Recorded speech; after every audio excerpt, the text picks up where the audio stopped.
बिस्मिल्लाहिर्रहमानिर्रहीम। इय्याक नअबुदु व इय्याक नस्तईन। मुझे आज बड़ी खुशी है कि जिस तरह मेरी कौम, मेरे पाकिस्तानी जिस तरह आज फ़लस्तीनियों की हिमायत के लिए निकले और जिस तरह उन्होंने उनके ऊपर जो जुल्म हो रहे हैं उसकी आज निशानदेही की और उसकी मज़म्मत की, मैं आपको सबको खिराज तहसीन पेश करना चाहता हूँ। जब से इसराइल बना, पाकिस्तान का हमेशा एक ही स्टैंड रहा है और वो स्टैंड था कायद-ए-आज़म मोहम्मद अली जिन्ना का, हमारे अज़ीम लीडर का, कि फ़लस्तीनियों से बहुत बड़ी नाइंसाफ़ी हुई है और हर फोरम के ऊपर पाकिस्तान ने फ़लस्तीनियों के साथ खड़े रहे हैं। 27वीं रात को मैं मस्जिद नबी में था जब मुझे पता चला कि जो क़िबला अव्वल है मुसलमानों का, मस्जिद अल-अक़सा, उधर जब 27वीं की मुक़द्दस रात को लोग नमाज़ पढ़ रहे थे, जो इसराइल की पुलिस है उसने उनके ऊपर तशद्दुद किया और साथ साथ फिर ये इसी चीज़ का भी इल्म हुआ कि जो फ़लस्तीनी फ़ैमिलियाँ 70 साल से अपने घरों में रह रही थी, कई फ़ैमिलीज़ को इसराइली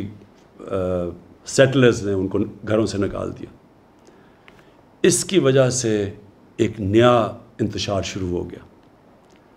और फिर जो गाज़ा के ऊपर जिस तरह की बमबारी की गई, दुनिया की सबसे ताकतवर तरीन फ़ौज है,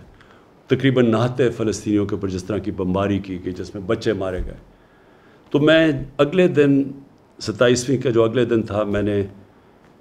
जो OIC के सेक्रेटरी जनरल हैं उनसे मुलाकात की और उनको तब कहा कि OIC को इसके ऊपर स्टैंड लेना चाहिए और यूनाइटेड नेशंस में इशू को उठाना चाहिए। जब मैं पाकिस्तान आया तो मैंने किंग सलमान से बात की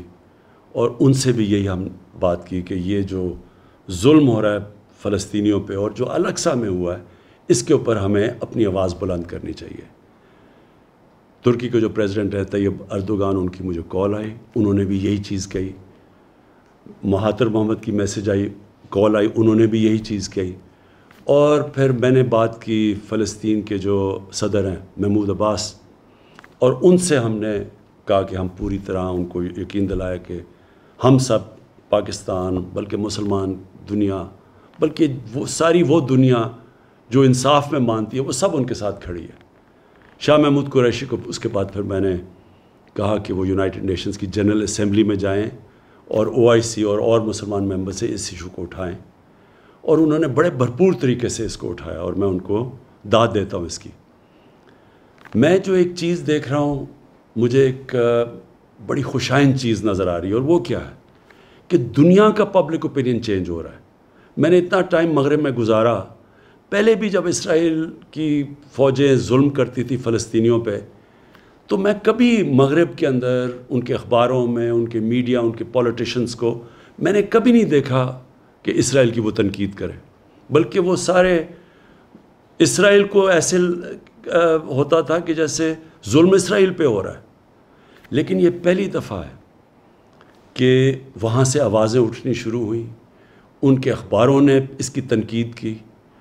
उनके मीडिया ने इसकी तनकीद की और पॉलिटिशियंस ने खड़े होके, कभी मैंने समझता था कि अमेरिका में वो इसकी इसराइल की तनकीद करेंगे और मगरबी ममालिक में। इसकी ये जो पब्लिक ओपिनियन तब्दील हुआ है, इसकी एक बहुत बड़ी एक और वजह है सोशल मीडिया। मेन मीडिया अगर कोई रिपोर्ट को रोकता भी है, कोई सेंसर भी करता है, तो सोशल मीडिया पे एक ऐसी फोर्स आ गई है कि उससे अब कोई भी कम्युनिकेशन और न्यूज़ को रोक नहीं सकता। और इससे मुझे नज़र आ रहा है कि दुनिया का पब्लिक ओपिनियन चेंज हो रहा है। आज से 30 साल पहले इसी तरह तब भी दुनिया का पब्लिक ओपिनियन चेंज हुआ था। साउथ अफ्रीका, उधर एक ऐसी रजीम थी, एक ऐसी गवर्नमेंट थी और बड़ी देर से, कई सालों से थी, जो नस्ल परस्त थी,